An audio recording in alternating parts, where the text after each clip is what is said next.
Hello guys, welcome back to my channel. I'm your host Chris Davis, and today we are going to do a review of season 2 of Star Wars: The Bad Batch. So, this is season 2. The first two episodes of this season came out last Wednesday, and I want to do a review for it because I really loved this series.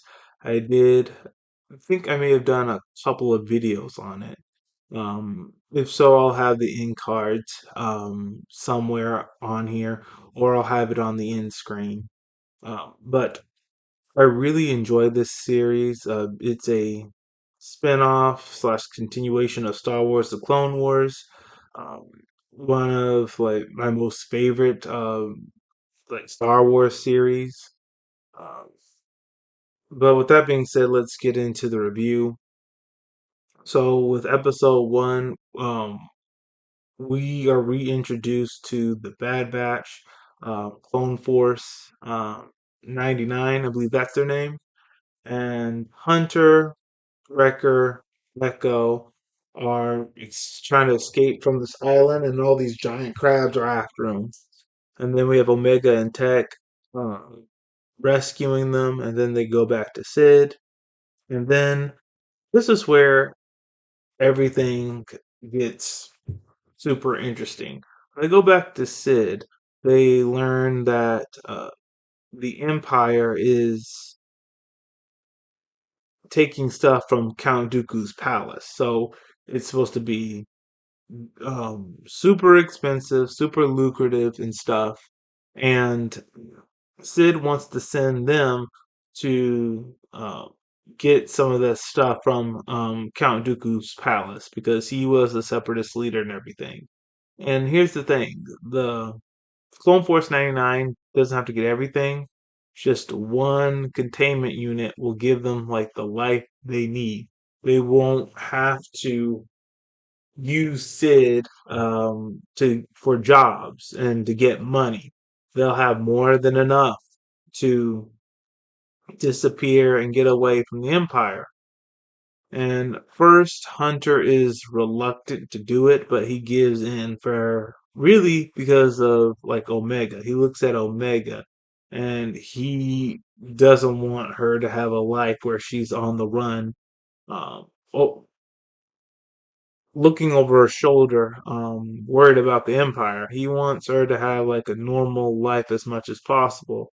I think even in the last season, Hunter was trying to leave Omega with the clone that deserted the Republic during the Clone Wars. Try to leave her with him, but she wanted to go with Hunter. But anyway, Hunter really wants what's best for Omega, so Omega is the reason why he takes on this mission. Not that he can just get away from the Empire and disappear, because first he doesn't want to do it because it's too risky, but he takes the mission for Omega.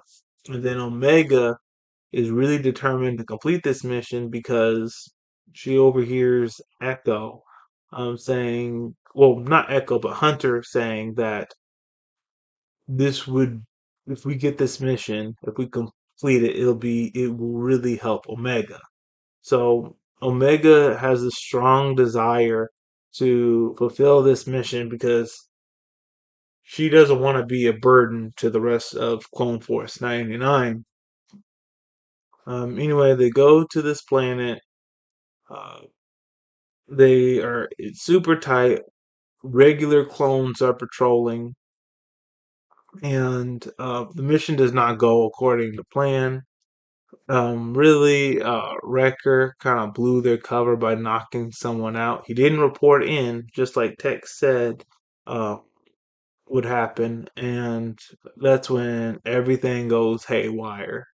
And when uh, Hunter is like separated, or when Tech and Wrecker, well, no, it's Echo and Tech when they're separated and they're wandering through like the wilderness and stuff. They meet this person, this old person, this survivor from Count Dooku's world. he helps them out find some. He helps them find some shelter, because Tech injured himself when they were trying to escape from the Imperial ship and to the containment union unit. He injured his leg. He fractured it. So he was crippled. He was limping. And so this old man decides to help them find shelter and everything. Um, so really, this episode,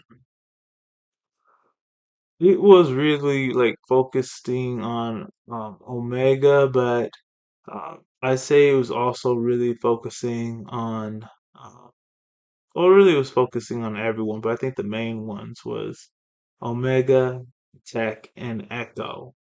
Um, Echo wanting the team, the Bad Batch, to do more for the Republic, and Tech really learning that there's more to everything than what like the Republic told him about separatists and stuff, and that whole Republic versus separatists. There's more like to it than that. There's more to the separatist, and a big example of that is when that old man is showing him like a digital box that can show the culture of Count Dooku's planet. First, Tech calls it like a separatist device, but then the guy interjects and says this is he's a something device. Uh, I forgot what he calls Count Dooku's planet, but he says not a separatist device. It's this device, and Tech gets it working, and he's able to bond like with this separatist and stuff, and it pays off because this separatist saves Tech's life. So overall, the first two episodes were really good. I kind of had a feeling that they weren't going to accomplish this mission because if they were able to accomplish this mission and just disappear from the Empire, then what would they really need to do? I think like the whole series would be over with that, but nope. They still have to continue to take jobs for Sid. Anyway, the last part of episode two really ends off um, with something very serious. So that young admiral um, from the last season who was following Admiral. Hold on, let me look it up real quick because uh, I'm just not thinking. Well, it's just escaping me right now. Parkin. Okay, so there was an okay. Vice Admiral Rampart. Excuse me. That's his name. Vice Admiral Rampart. Okay. He gets a report from the regular clones that Clone Force 99 is still alive. And Vice Admiral Rampart says that's not true. I saw that the clones died on the Kaminoan homeworld when we blew up Kaminoa. And the clone says, "No, I saw them. I have visuals on them. They're here."